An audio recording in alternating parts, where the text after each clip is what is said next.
And Columbia University, which has become the epicenter of so much of the anti-Israel, anti-Semitic sentiment that we've seen in purportedly progressive institutions. On October 7 of this year, Jewish students, faculty and their supporters held a memorial which was, of course, no shocks here, met with anti-Israel protesters.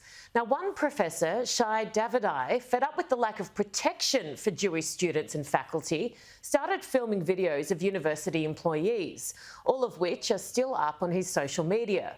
For this, Professor Davidai has now been suspended from campus for what a university spokesperson has called repeatedly harassing and intimidating school employees. Well, you can now hear his side of the story because I'm very pleased to say that he joins me now.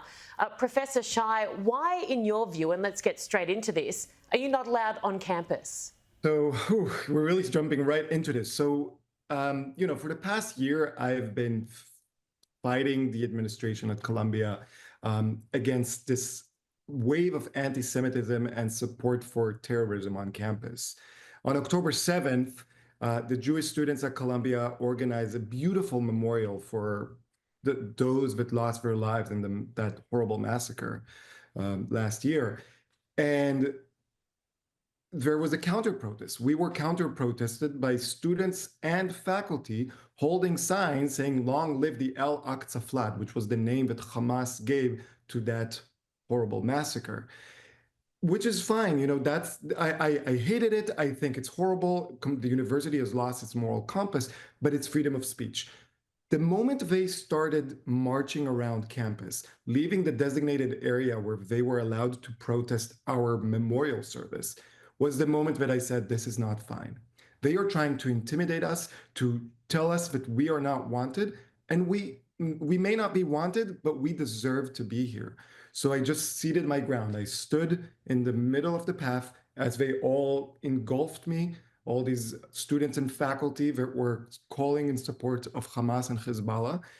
And I videotaped the officials in the university because my fight is not against these protesters. My fight is against the administration that is allowing hate to take root on campus. I posted those videos, those interactions of me calling out their inaction. More than 2 million people saw it, and the university decided to retaliate. So because I exposed the moral rot of the administrators at Columbia University, they decided that they don't want me on campus, because if you're not there, you cannot expose the moral rot. It absolutely beggars belief, but as you say, it is unsurprising, which is a horrific reaction to have. Are you the only person that you know of that has been sanctioned or punished by the university? Because we've seen a lot of pretty horrendous acts there. To the best of my knowledge, I am the only faculty or staff that has paid a personal price since October 7, 2023. We've had the Dean of Columbia College caught texting anti-Semitic tropes during a panel about anti-Semitism about a Jewish speaker, and that person is still the Dean of Columbia College and has absolute power over Jewish and students, faculty, and staff. And yet I am the one that's being sanctioned. Now, the way I see it is Columbia has a big problem and a small problem. The big problem is the open support for anti-Jewish, anti-Israel, and anti-American terrorism.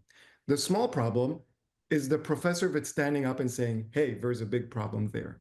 Because Columbia is unwilling to solve their big problem, they are focusing on the small problem, which is me. Well, you may be a smaller problem to them, but you are making big waves, aren't you? Well done to you for standing up for what is right. It's not easy to do it all. Do you want to actually go back to your job at Columbia? That's a great question. So here's where things become so extremely interesting and somewhat Kafkaesque. My lawyers asked the university, you are saying that our client harassed and intimidated employees. Tell us, who did he harass and how did he harass? Because all the videos are online for everyone to see. I am the most transparent activist that has ever been in this fight. You can go and judge it for yourself. It's been a week and we haven't gotten a response yet.